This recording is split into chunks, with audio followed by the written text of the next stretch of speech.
Hi everyone, I'm Shelly and you're watching There's No Place Like Home. Today I just wanted to share with you how homeschooling taught me to question the narrative.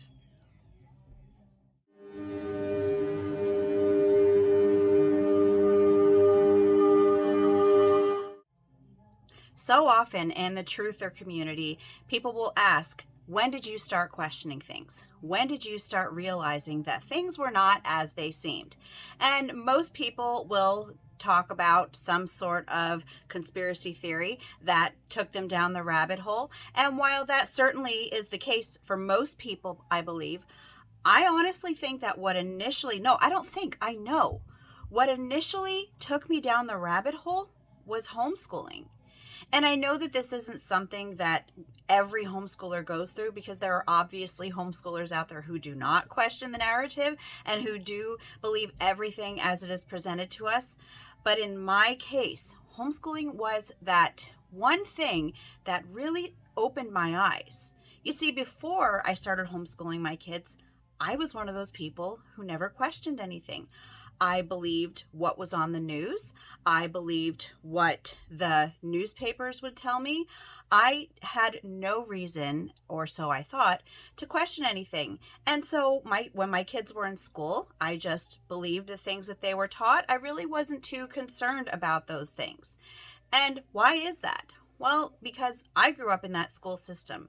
And where are all of these narratives taught? They're taught in the schools. So the system itself worked really well on me. And so it wasn't until I pulled my kids out, and after we had even been home for a while, it wasn't even an immediate thing, that I started to realize that something was amiss. And I think the way that this started was when because I tried to replicate school at first, and it was horrible. It was not good at all.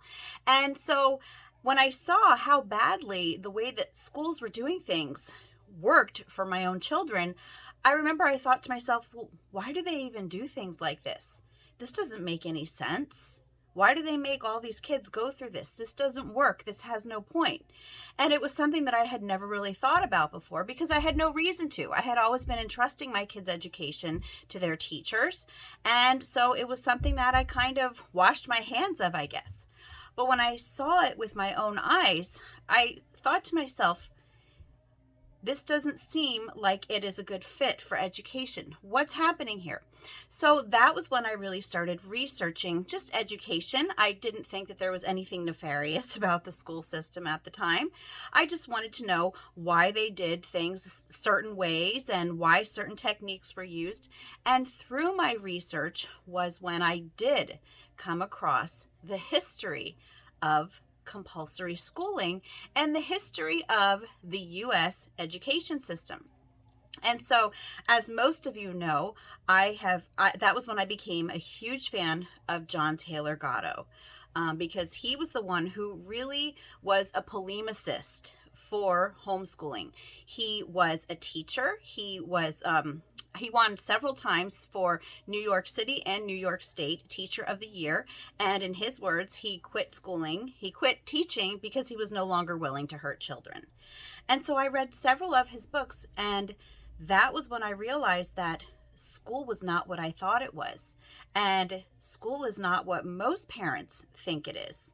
Most parents believe, and most children believe, even people who aren't parents, everyone pretty much believes that school is there to educate, that it is there to teach children how to read, write, do math.